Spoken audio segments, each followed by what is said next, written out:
میں آج پاکستان بھر کی عورت کو یہ آواز دے کر کہنا چاہتی ہوں کہ وہ اتنی مضبوط ہے جتنے کہ اس ملک کے مرد ہیں، اور میں یہ بھی کہنا چاہتی ہوں کہ مشکل اوقات میں عورت مرد سے بھی زیادہ مضبوط ثابت ہوتی ہے، چاہے وہ پینڈیمک تھا کووڈ کا، چاہے وہ سیلاب تھے، چاہے وہ ارتھ کویک تھا۔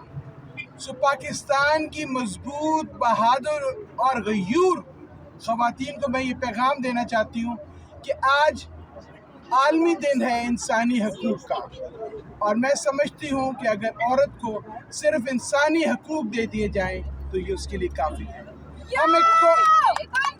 ہمیں نہ ہمدردی چاہیے، نہ بھیک چاہیے، نہ مہربانی چاہیے، ہمیں صرف برابری چاہیے انسانی حقوق کی بنیادوں پر۔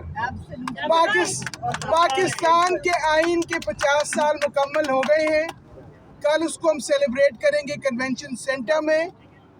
آرٹیکل 25 بہت کلیئر ہے جو کہتا ہے women and men are equal before law.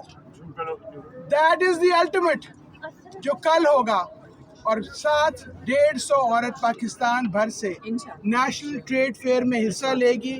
اس میں کلاش کی عورت بھی ہے، اس میں استور کی عورت بھی ہے، اس میں سکھر کی عورت بھی ہے۔ پاکستان کے ہر علاقے کی عورت کو آپ دیکھیں گے کہ وہ اپنے ہاتھ کی بنائی ہوئی مصنوعات لے کے کنونشن سینٹر پہنچے گی۔